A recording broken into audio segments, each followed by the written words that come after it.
गोड्डा के सांसद निशिकांत दुबे का बयान नहीं है। हमारा मानना है कि ये बीजेपी की एक रणनीति का हिस्सा है, अमित शाह जी और मोदी जी।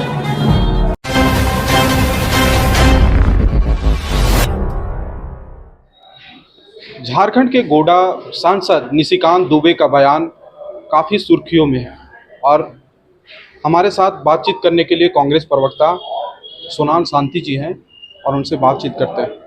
गोड्डा के सांसद निशिकांत दुबे का जो बयान आया है सुप्रीम कोर्ट के खिलाफ, उस पर आप क्या कहेंगे?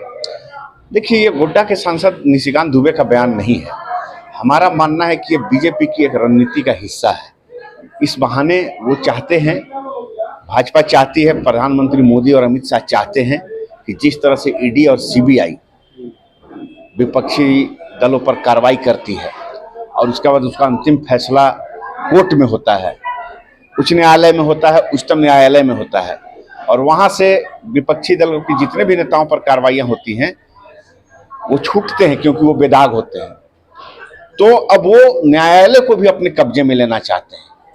इस देश में उच्च न्यायालय हो या उच्चतम न्यायालय हो, उसमें फैसले करने वाले जो हमारे माननीय जज होते हैं उनको भी अपने दबाव में लाने की कोशिश कर रहे हैं। उन पर भी अपने फैसले लागू करवाना चाहते हैं ताकि इस दल के विपक्षी दलों के नेताओं को उस बहाने उन पर दबाव डालकर उनको हिरासत में लेकर उन पर कार्रवाइयाँ की जाएं। झूठी कार्रवाइयाँ, झूठे मुकदमों के आधार पर जो केंद्र सरकार द्वारा कार्रवाई की जा रही है। भाजपा के राष्ट्रीय अध्यक्ष जेपी नड्डा का बयान आया है कि वो साफ बोले कि हमको पार्टी से कोई लेना देना नहीं है।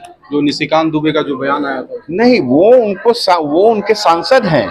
उनके सांसद अगर लगाते हैं आरोप कि इस देश में गृह युद्ध चल रहा है और माननीय संजीव खन्ना जी जो देश के सुप्रीम कोर्ट के न्यायाधीश हैं, उन पर वो आरोप लगा रहे हैं और कहते हैं कि इस देश में जो गृह युद्ध हो रहा है उसके जिम्मेवार, इसका मतलब कि भाजपा के दल के सांसद ने यह माना है कि देश में गृह युद्ध की स्थिति है और गृह मंत्री इसका मतलब कि फेल है। दोनों बातें तो नहीं हो सकती ना। या तो उनके सांसद गलत हैं तो उनको वो बर्खास्त करें अपने दल से, सिर्फ पल्ला झाड़ने से नहीं होगा, और नहीं तो अगर उनके सांसद की बात सही है तो इसका मतलब कि देश की अराजक की स्थिति है, गृह मंत्री इस्तीफा दें, तो गृह मंत्री को पद पर रहने लायक नहीं है।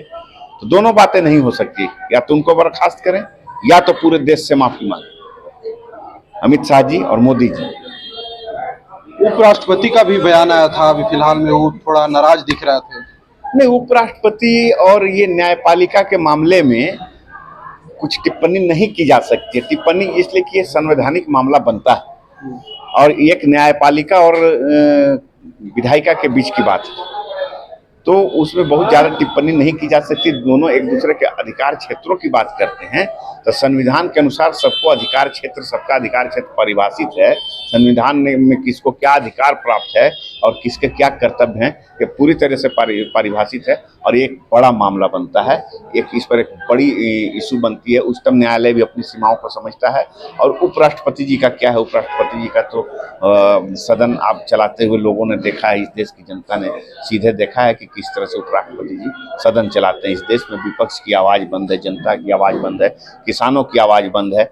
विपक्ष के सांसदों की राज्यसभा हो या लोकसभा हो, उसमें बंद है आवाज़।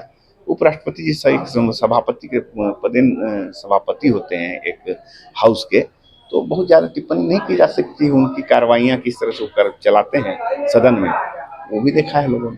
भाजपा का निशिकांत दुबे कह रहे हैं कि ये जो है सो जब सुप्रीम कोर्ट ही कानून बनाएगा तो है सो इसको संसद को बंद कर देना चाहिए। देखिए, इस देश में सबसे बड़ा संविधान है और संविधान में यह अधिकार प्राप्त है सुप्रीम कोर्ट के कि जो भी कानून इस देश में बनेगा, अगर वो संविधान सम्मत नहीं होगा तो सुप्रीम कोर्ट उसकी समीक्षा कर सकती है। ऐसा पहले भी हुआ है, ऐसा नहीं है कि पहली बार हुआ है। निशिकांत दुबे जी न तो वकील हैं और न ही जज हैं, न ही कानून के ज्ञाता हैं। कानून के ज्ञाता, कानून के जानकारों ने यह व्यवस्था बनाई थी और यह व्यवस्था आज से नहीं बल्कि 75 सालों पूर्व बनाई गई थी। आज की स्थिति को समझते हुए कि इस देश में क्या हो सकता है भविष्य में, कि अगर ऐसा हुआ तो इसी संविधान से, इसी अनुच्छेद से देश चलेगा। अनुच्छेद में परिभाषित है सुप्रीम कोर्ट, और सुप्रीम कोर्ट ने अपनी शक्तियों का प्रयोग किया है और कर रही है। तो निशिकांत दुबे जी बहुत ज़्यादा इस बारे में बोलने की स्थिति में नहीं है। जब उनकी पार्टी ही उनसे पल्ला झाड़ रही है, इसका मतलब कि उनकी पार्टी सुप्रीम कोर्ट के फैसलों को मान्यता देती है।